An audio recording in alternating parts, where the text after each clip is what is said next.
Even if Joshua resurrected Ray Arcel to be his trainer, it wouldn't help him. In a fight like this one, Against Usyk in particular. Against Usyk. In a fight like this one this Saturday night, both guys are obviously really big punchers. But is there ever the fear that since both guys hit extremely hard, that they could kind of be a little tenuous in their attack? Yeah, maybe for a round or two. You don't see any way this fight goes the distance, right? No, no way it goes to this. About Tyson Fury against Francis Ngannou, is that a possibility? Against who? Francis Ngannou, the The UFC super MMA heavyweight? guy? Yes. Yeah, well, I think he's still, the MMA guy is still recovering from an injury, but I would love to do that fight. Depending on Ngannou's contract with the UFC, we'd either do it with or without the UFC. But that would be a huge event. He's just actually fought out in his last fight. So the opportunity is there if you're interested. Well, sure, I'm interested. I mean, who wouldn't be?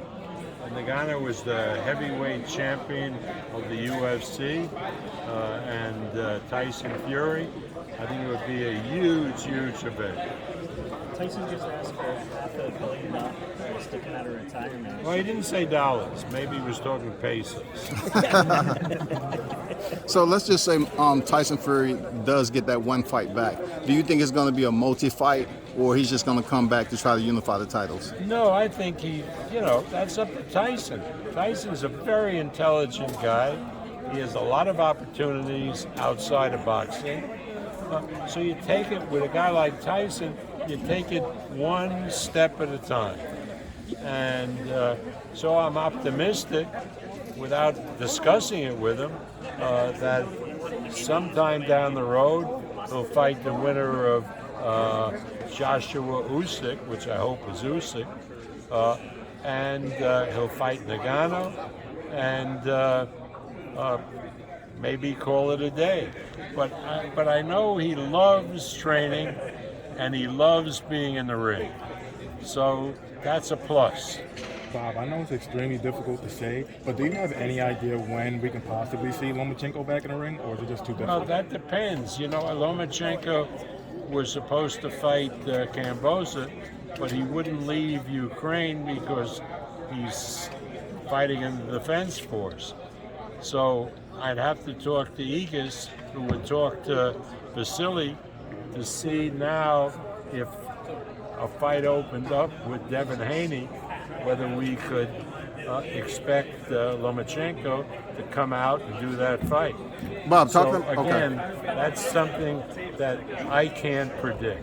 Bob, talking about opening up, okay, with Devin Haney. So contractually, we understand he has a second fight in Australia, but opening up, what do you mean? Can you elaborate on that? Like, is it possible Devin doesn't fight that second fight? Yeah, there's a contract. Okay. For him to fight Kamboza again in a rematch.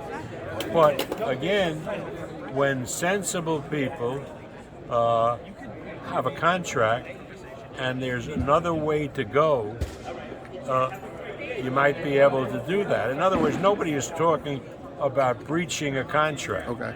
But it may be worthwhile for Kamboza to take another fight as a tune-up fight and then fight the winner of Haney, who Haney would be fighting. I mean, all that is possible. But is there a contract for a rematch? Absolutely. And knowing the Haneys and what honorable people they are, they're not going to breach that contract. Bob, I have to ask you, in your opinion, is Inoue the best fighter in the world at the moment? Absolutely. I mean, Inoue is something that takes your breath away. You don't even have to think about it. I don't have to think about it.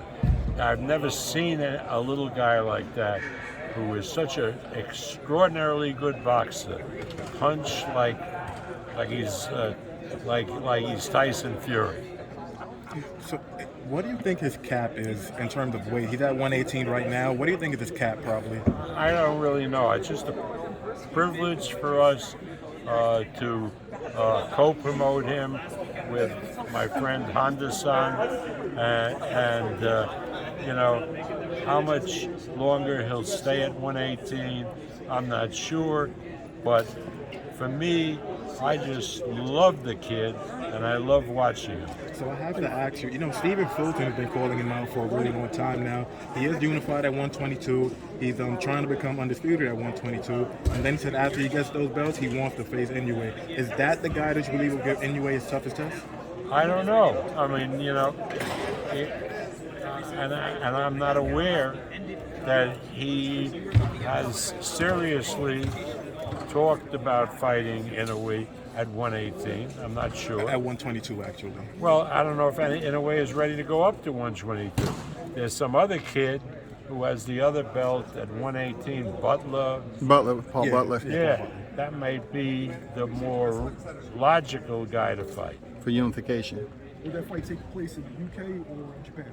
Why? Paul Butler versus. Hey, there is nobody bigger as a fighter, as an attraction, than Inoue. Maybe next to the kid who plays for the Angels. Shohei Ohtani? Yeah, Inoue is far and away the most popular athlete in Japan, and that counts for a lot. Bob, I heard you speak about Teofimo Lopez. When is his return, and who will he be fighting? Well, who he's been fighting, that will have an announcement, but we have definitely decided on a mid-August fight for Teofimo, probably in Las Vegas. Bob, what are your thoughts on his future at 140, the division? That remains to be seen, doesn't it? Let's see how well he does at 140, and we'll make that assessment after his first fight. Bob, I got a chance to talk to Tim Bradley, and he was telling me that Devin Haney and Shakur Stevenson, that's the mega fight down the line. I agree. Anything, Shakur Stevenson has been a pleasure promoting him. He's a tremendous, tremendous talent, as is Devin Haney. And Shakur is a tough out for anybody. I mean, the last guy, remember, who beat Shakur was in the amateurs, the Cuban who's fighting the semi-windup on this card. So, I mean, that's an unbelievable, big pay-per-view fight. So speaking of Robeisy Ramirez, do you want to move his career a little bit faster? I guess now, because he did pick up that first loss, he did pick up the loss in his first fight, but he is a two-time gold medalist. Do you want to move his career a little bit faster? Yeah, I mean, the first fight he was very disappointed, first professional fight, but the reason was that he was practically in hiding. The Cubans were searching for him all over the world, so obviously he was under an emotional stress. He didn't train.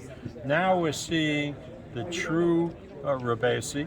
He's in with a really tough guy in Nova, undefeated. Let's see what he does, and then ask me after that fight. We just seen Josue Vargas comes in, and he had his second outing where the fight didn't go his way. What's the status? Will we see him return back and fight in your promotion, or what's the deal with Josue? Let's just see. After taking, and the referee just let that fight go too long, and we got to assess him physically, see if it makes any sense for him to continue. I don't want to prejudice it by talking about it.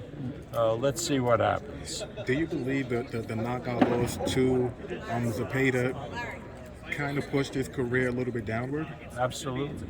Bob, Alexander Zayas was supposed to co-headline recently on Edgar Berlanga's undercard. How's he doing? Can we expect him in the ring anytime soon? Well, he had strep throat, and we're going to certainly bring him back as soon as we can, because he's one of the stars in our group of fighters. He has a big upside. I mean, he's a handsome kid, very well prepared, very articulate, is bilingual. He has everything going for him, so we're going to bring him back as soon as we can. Bob, before we go, could you tell our audience a little about what's going to happen at Madison Square Garden this weekend? It's going to be bombs away. You're going to see, I think, I'm not going to predict who's going to win, but I'll predict that it'll be fight of the year. Bob, what is your thought process on Shushu Carrington? He's been basically putting in some phenomenal performances, Shushu Carrington. You know, what's your thought process on how y'all moving him? You know, his performance, is he coming off a devastating knockout? You know, win? Bruce Carrington, Shushu Oh, Carrington. jeez, I love that kid. Shushu, absolutely a future champion. And we're handling him like he's going to be a future champion. What a nice kid. He's very articulate, lovely, lovely young man, and can fight like a son of a gun. No, he's the real goods. We were very, very fortunate to have signed him to a promotional package. But when Alexander Zayas does return, will that fight take place in the Garden? I don't, not necessarily, because we do fights all over the country, all over the world, and I want him back at the first available opportunity, and so it may not be in the Garden, maybe someplace else, but people will be able to watch it on ESPN. Thank you, Bob. Appreciate it. Thank you very much, Bob.